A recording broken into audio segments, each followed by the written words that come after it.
So he has to do a dodge successful here. His agility is 3. He'll have to roll a 4. But since he's dodging to someplace where there's nobody there, he'd have to roll a 3. Well, in this case, he fails to roll a 3. Then he chooses to use one of his rerolls to prevent that, but also fails to get less than 3, and fails.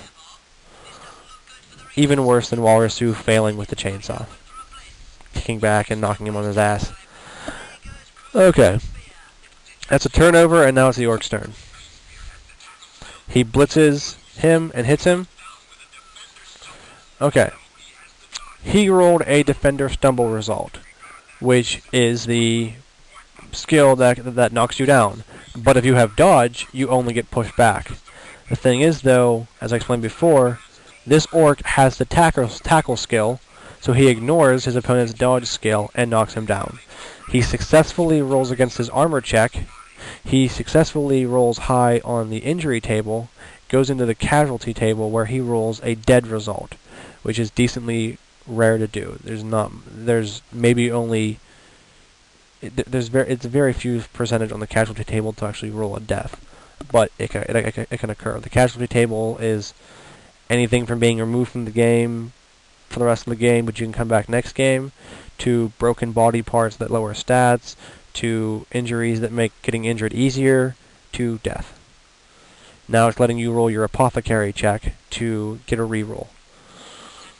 So you used your apothecary, which you can buy for your team, to get a reroll, and then you get to pick which effect you like better.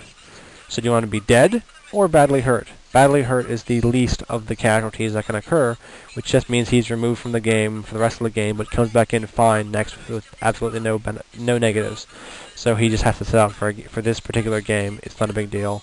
So obviously you would select this. Okay. Let's go. Now he comes up and picks it up. Now it's turn for him to throw an interception. You get to pick who intercepts it. I'm gonna pick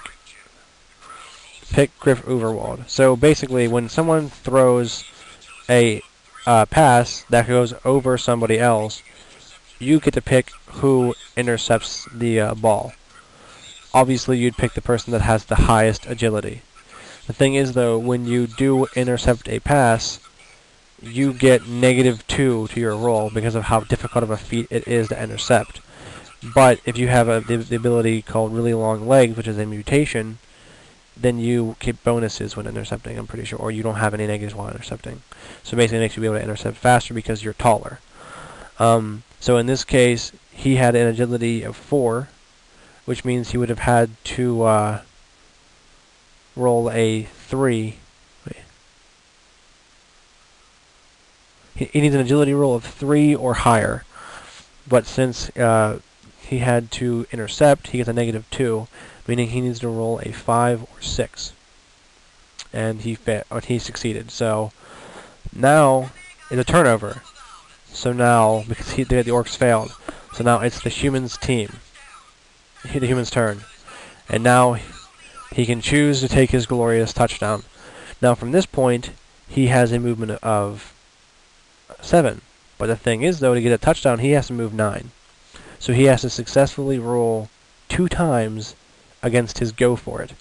So when he moves here, he has a 16% chance of failure. When he moves here, he has a 16% chance of failure. If he succeeds in both of these go for it, he succeeds in a touchdown. And he does in this tutorial.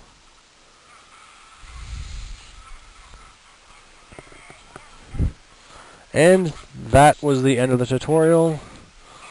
I will let you watch the victory cheerleaders here.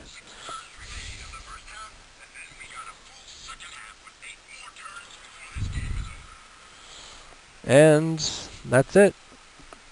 It's generally pretty easy to understand. Those are pretty much the basics.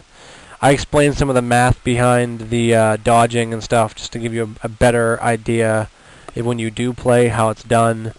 There's a big jump between what a player that knows the math behind the game can do and what a player who doesn't know the math behind the game can do.